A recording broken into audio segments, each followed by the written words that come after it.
The holiday of Shavuos commemorates the giving of the Torah. It is in fact the anniversary of the day that the nation of Israel stood at Mount Sinai and heard the Ten Commandments directly from Hashem. The Chumash was not completed until the death of Moshe Rabbeinu. So to speak, the Ten Commandments are the soul of the Torah, and the Torah is the soul of Israel. The description of the giving of the Ten Commandments in the Chumash is read. In it, God tells the people of Israel, if they will carefully listen to his voice and keep the covenant, they will be his treasure from among the nations and will be a nation of priests. The first of the commandments is not so much of a commandment, but rather an introduction.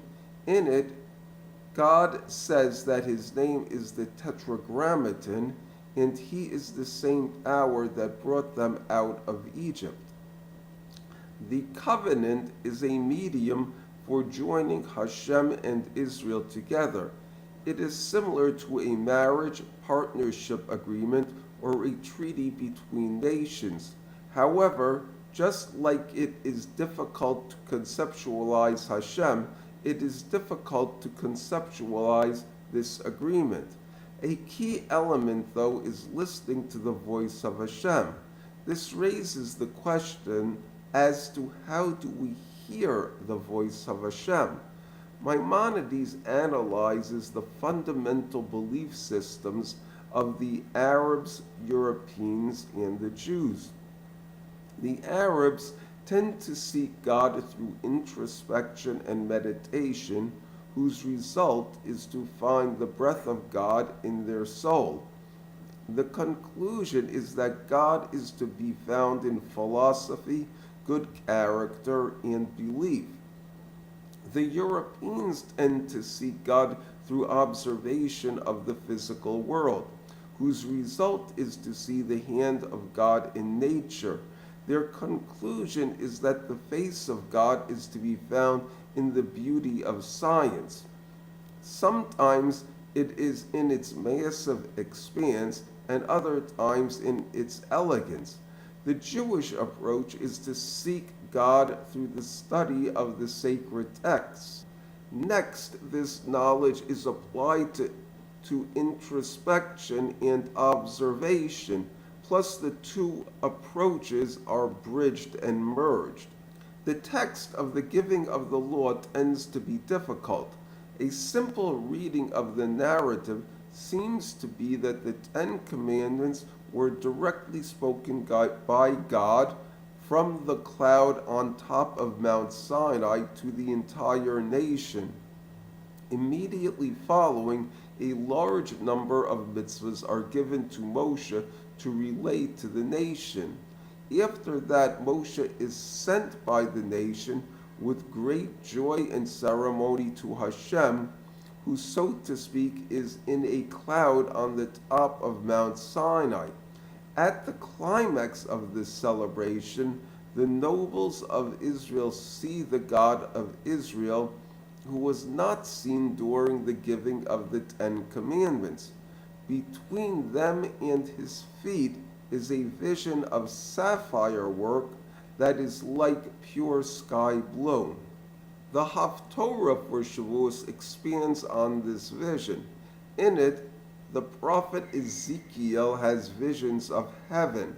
At its climax, he gets a glimpse of the God of Israel. It starts with the semblance of a sapphire which resembles a throne. On the throne is something like a man.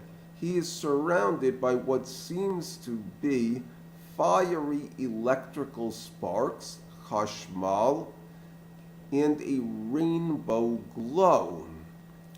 Whatever was in these visions of Hashem, they seem to be visions of breathtaking beauty. The 13th century Kabbalist Joseph Gikatila, in his book Gates of Light, associates the 10 names of God which may not be erased with the 10 spheres. The Tetragrammaton is matched with the Sephira Tiferet, beauty. This in turn is matched with the torso, which is the seat of the heart. There is a tradition to say Psalm 29 as the psalm of the day for Shavuos. The psalm talks about the voice of Hashem, saying that it is to be found in splendor. The implication is that through beauty we hear Hashem and get to his heart. It comes out when searching for Hashem, the places to look are in beautiful places. For example, a single candle is enough to satisfy one's obligation for Hanukkah. However, one is more likely to find Hashem in a beautiful menorah proudly displayed. When one satisfies the mitzvah in this way, it is called splendid of the splendid. Likewise, it is better to bring the first fruits to the temple in golden baskets with musical accompaniment than a normal one made from reeds. Generally, when a mitzvah is performed in the best way, it is called mahadran, which means splendid. When learning halacha, HaKadosh Baruch Hu is talking to the student. At times there is a debate as to what is the correct practice. Some of the proposals may be more logical than others, and some may be more helpful than others. When a side is beautiful in its reasoning and benevolence, so to speak, this is where we hear the voice of Hashem telling us that this is the correct one.